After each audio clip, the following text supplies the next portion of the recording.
দেখতে দেখতে প্রায় শীতের শেষ, আর দেরি না। আমরা সবাই মিলে পিকনিক করব। আমরা কালকেই পিকনিকে যাব। পিকনিক?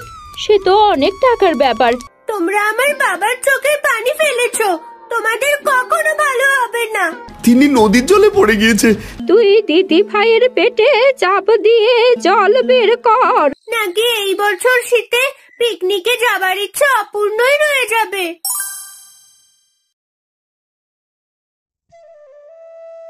বাবা, এবছর তো রস খাওয়াই হলো না। আজ আনবো কাল আনবো বলে তো তুমি নিয়েই এলে না। এবছর রসের অনেক দাম রে মা, এত দাম দিয়ে রস কিনবো কেমন করে? তোর চাচাকে বলেছিলাম বাকিতে রস দিতে, কিন্তু সে তো দিলই না।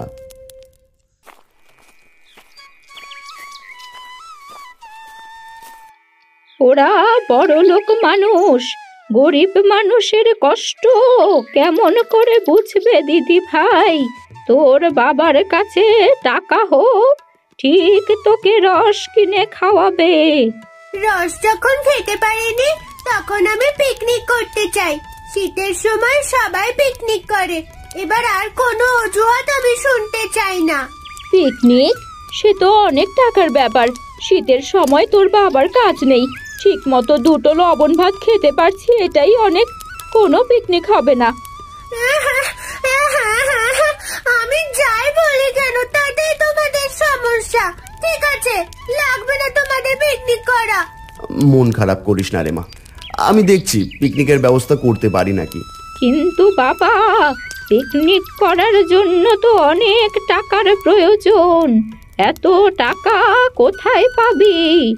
জমিদারের কাছ থেকে ধার নেব, মেয়েটার তো কোনো ইচ্ছাই পূর্ণ করতে পারি না। কি মজা, আমার খুব আনন্দ হচ্ছে। আমরা সবাই মিলে পিকনিক করব। মা, এই খুশিতে আজ তোমার সব কাজে আমি সাহায্য করব। থাক, আর আল্লাহ দেখাতে হবে না, আমার কাজ আমি করতে পারবো। তুই ঘরে যা, দেখছিস না কেমন কুয়াশা পড়েছে? এত কুয়াশায় বাহিরে থাকলে ঠান্ডা লাগবে। মা, আপনিও ঘরে যান, শরীর খারাপ করলে ওষুধ কেনার মতো টাকার হাতে নেই। ঠিক আছে বৌমা, আয় রে দিদি ভাই।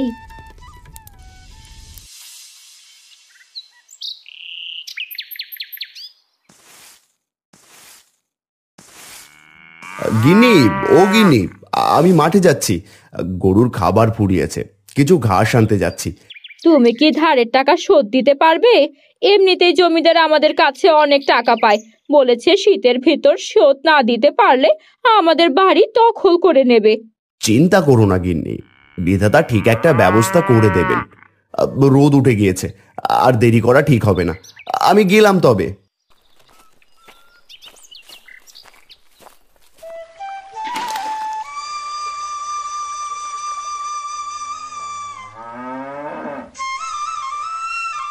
এটা বলে হারান মাঠে চলে যায়।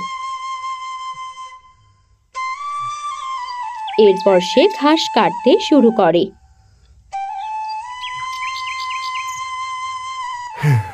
মাঠে অনেক সময় এসেছি, এবার বাড়িতে যাই। আমাকে যে আবার জমিদার বাড়িতে যেতে হবে, সেটাই তো ভুলে গেছি। আজ একটু বেশি ঘাস কাটা হয়ে গেছে, কাল আর মাঠে ঘাস নিতে আসতে হবে না। এবার বাড়ি ফিরি।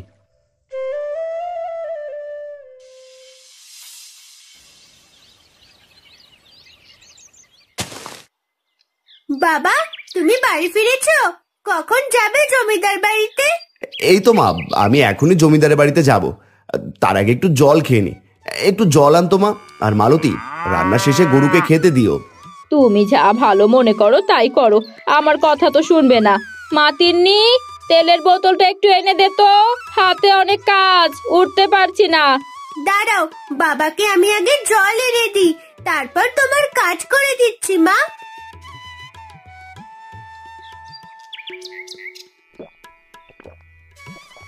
আমি আসি তবে মালতী।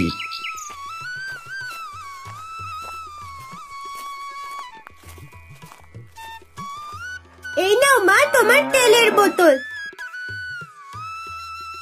আমি তোমাকে তরকারি কাটতে সাহায্য করছি। ঠিক আছে মা, তাহলে আমার জন্য ভালো হবে, এমনিতে অনেকটা দেরি হয়ে গিয়েছে।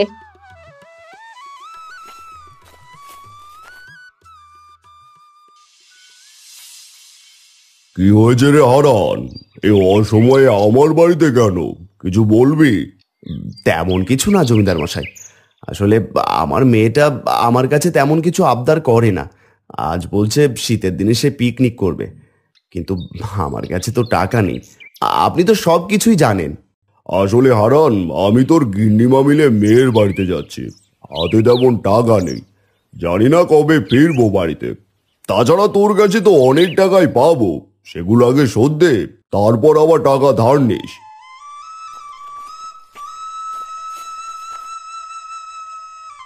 কি হলো হারান ভাই, এখনো দাঁড়িয়ে আছো যে? জমিদার মশাই কি বললো শুনলে না? আসলে গরিবদের চা পাওয়ার কোনো দাম নেই, এটা তোমার মেয়েকে বুঝিয়ে বলো। যাও দেখি এখন।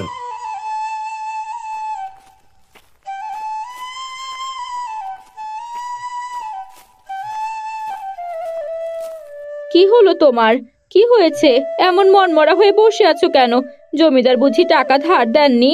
জমিদার মেয়ের বাড়ি গিয়েছে, এই জন্য টাকা দেয়নি। আচ্ছা যাই হোক, খুব ক্ষুধা পেয়েছে, তাড়াতাড়ি দুটো ভাত দাও, দেখি কারো কাছ থেকে অল্প কিছু টাকার ধার নিতে পারি নাকি। আমি খাবার দিচ্ছি, তুমি হাত মুখ ধুয়ে আসো। তুমি আসলে খাবে, এজন্য তিন্নি আর মা অপেক্ষা করছে না খেয়ে।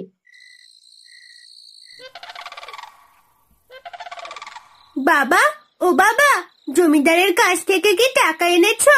আমরা কি তবে কাল পিকনিক করব? জমিদার বাড়িতে নেই রে মা, মেয়ের বাড়িতে গিয়েছে।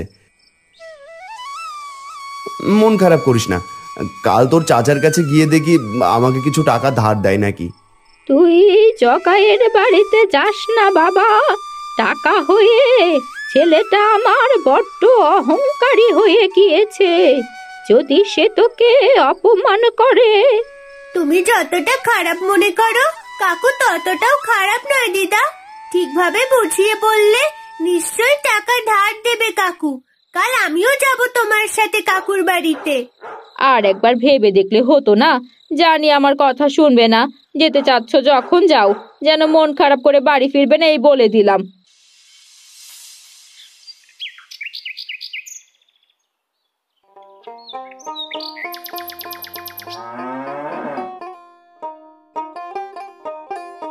এ কি হারান, তুই এই আমার বাড়িতে? তোকে তো বলেছি সেদিন গাছে তেমন রস হচ্ছে না, আমি তোকে রস দিতে পারবো না, আগেই বলে রাখলাম। আমি রসের জন্য আসিনি রে জগাই, মেয়েটা বায়না করেছে এই শীতের মধ্যে পিকনিক করবে। যদি আমাকে কিছু টাকা ধার দিতি। তাছাড়া মেয়েটার ভালো একটা শীতের পোশাকও নেই, যেটা আছে সেটাও ছেঁড়া। একটা পোশাক কিনতে হবে শীতের। গরিব মানুষের আবার এত ইচ্ছা কেমনে জাগে শুনি? আপনার ভাইয়ের কাছে কোনো টাকা নাই, আমরা কি কোটিপতি নাকি? টাকা ধার নেবার জন্য আর কোনো জায়গা পেলেন না? এমন করে কেন বলছো কাকিমা? আমি তো কাল দেখলাম কাকু বড় একটা মাছ আর একটা মুরগি কিনে নিয়ে এসেছে, সাথে নানান রকম বাজারও আছে। হারান, তোর মেয়েটাকে একটু ভালো শিক্ষা দিতে পারিস না? মুখ থেকে এখনো দুধের দাঁত পড়েনি, সে বড়দের মুখে মুখে কথা বলছে। আজ আপনাকে একটা কথা বলছি ভাই, আমার বাড়িতে কখনো কিছু ধার নিতে আসবেন না। এত অপমান করি, আপনাদের লজ্জা কোথায় গেছে? এমন নির্লজ্জ ছোট লোক মানুষ আমি আগে কখনো দেখিনি। তোমরা আমার বাবার চোখের পানি ফেলেছো, তোমাদের কখনো ভালো হবে না। বাবা, বাড়ি চলো, আজ থেকে আমার কাকা কাকি মারা গেছে। আজ আমার জন্য তোমাকে অপমানিত হতে হলো বাবা। আমি আর পিকনিক করতে চাই না। আমি যদি জানতাম কাকু আর কাকিমা তোমাকে এমন অপমান করবে, তাহলে কখনোই ওখানে যেতাম না। এ কি, তোমার চোখে জল কেন? জগাই তোকে কিছু বলেছে বাবা? সবাই নিষেধ করেছে ওখানে যেতে, কিন্তু তুই তো শুনলি না। জানো ঠাকুমা, কাকু আর কাকিমা সবাই অপমান করেছে বাবাকে, তাদের বাড়ি যেতেও আমাদের নিষেধ করেছে। তুমি চিন্তা করো না, আমি আর তুমি দুজনে মিলে কাজ করব, যাতে আমাদের সব অভাব দূর হয়ে যায়। তোমাকে যেন কারোর কাছে আর ছোট হতে না হয়। বাবা, ছোট ভাই তোর, কিছু মনে করিস না, আর কখনো ওর কাছে যাস না। আমার কাছে অল্প কিছু টাকা আছে, এই টাকার সাথে আর কিছু টাকা দিয়ে দিদি ভাইকে পিকনিকে নিয়ে যাস। ঠাকুমা, তুমি অনেক ভালো। বাবা বাকি টাকা কেমন করে জোগাড় করবে শুনি? ওগো, আজ থেকে আমিও তোমার সাথে মাঠে কাজ করব। এতে আমাদের সংসারের অভাবও কেটে যাবে, জমিদারের টাকাও শোধ দিতে পারবো। তুমি যখন এত করে বলছো, তবে কাল থেকেই কাজ শুরু করি। পরের দিন থেকে হারান আর মালতী মাঠে অনেক কষ্ট করে। কখনো দুজনে মিলে ধান কাটে, তো কখনো আবার গরুর গাড়িতে করে মালামাল এক জায়গা থেকে অন্য জায়গায় নিয়ে যায়। মালতী, দেখতে দেখতে প্রায় শীতের শেষ। আর দেরি না, বেশ টাকা জোগাড় করেছি, এই টাকায় হয়ে যাবে পিকনিক। বলি, জমিদারের টাকাটাও তো শোধ দেওয়ার মতো টাকা জোগাড় হয়ে গেছে। পিকনিক থেকে এসে জমিদারের টাকা শোধ দিতে যাব। এবার বাড়িতে চলো, আজ আর কাজ করব না। বিকেল গড়িয়ে সন্ধে নামতে চললো।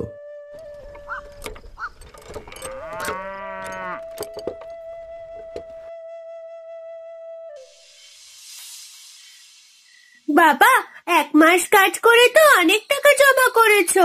এবার কি যাবে পিকনিকে, নাকি এই বছর শীতে পিকনিকে যাবার ইচ্ছা অপূর্ণই রয়ে যাবে?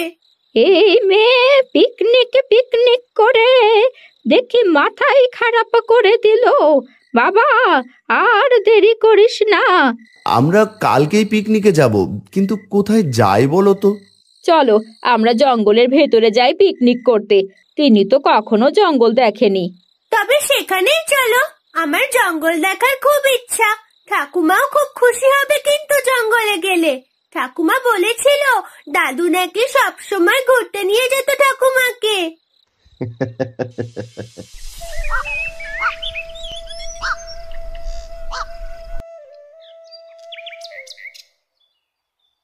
পরের দিন সবার কথা মতো জঙ্গলে আসে তারা পিকনিক করতে।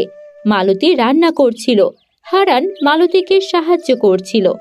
আমি তাহলে চারিদিক ঘুরে দেখে আসি। ঠাকুমা, তুমি ওই দিকটাতে বসো, ওখানে রোদ আছে। তুই ঠিক বলেছিস দিদি ভাই, আমার শীত করছে খুব।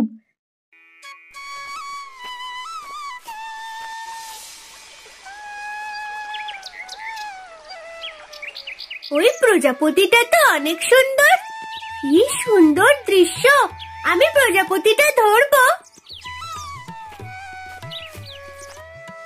দিদি ভাই, নদীর ধারে যাস না, পড়ে যাবি।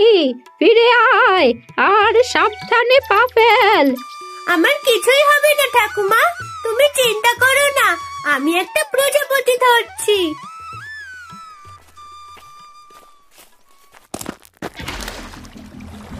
বাঁচাও, বাঁচাও, মরে গেলাম। বাঁচাও, কে আছো? বাঁচাও। দিদি ভাই, হায় হায় হায়, হারান বাবা, কিছু একটা কর। তিন্নি নদীতে পড়ে গেছে, কেমন ছটফট করছে মেয়েটা। তিনি নদীর জলে পড়ে গিয়েছে। এখন কি করি গিনি? মেয়েটা তো ডুবে যাচ্ছে। ওগো, ওগো, তুমি আর দেরি করো না, তাড়াতাড়ি নদী থেকে মেয়েকে তোলো, না হলে যে মেয়েটা ডুবে যাবে। হায় হায়, আমার সোনা মেয়েটা।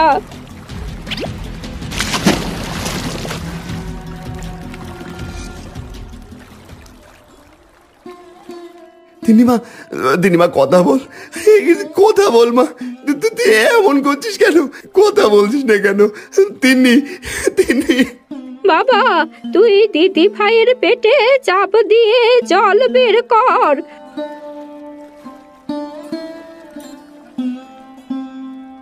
যাক, মেয়েটার জ্ঞান ফিরেছে। ওগো, এখানে এখানে আর থাকতে হবে না। বিধাতা নিজ হাতে আমার মেয়েটাকে বাঁচিয়েছেন। কত শখ করে পিকনিকে আসলাম সবাই, এসেই দেখি বিপদে পড়েছি। আর কখনো জঙ্গলে আসবো না। কি বলিস দিদি ভাই? তুমি ঠিক বলেছো ঠাকুমা, আমার শীত যেন কমছেই না। রান্না শেষ, খাওয়া দাওয়া করে বাড়ি চলো সবাই। ঠিক আছে, তোমরা বসো, আমি খাবার দিচ্ছি। মা, ওখানটাতে রোদ আছে, সবাই ওইখানটাতেই বসেন।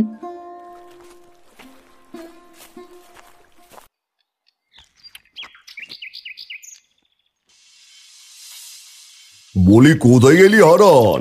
আমার টাকাটা দিয়ে দে দেখি, না হলে বাড়ি থেকে বেরিয়ে যাবি 5 দিনের আগে। অনেক সময় দিয়েছি তোদের।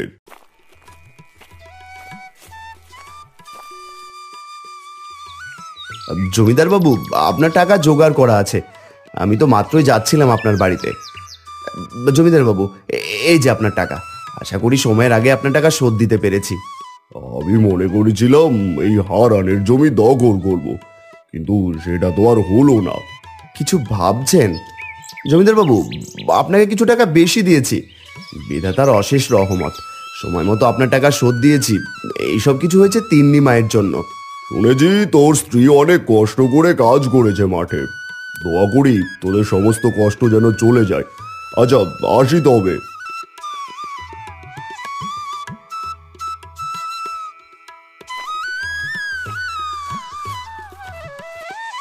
ও বাবা, আমি যদি পানিতে না পড়ে যেতাম, পিকনিকটা অনেক সুন্দর হতো, তাই না গো? দুষ্টু মেয়ের কথা শুনেছো মালতী?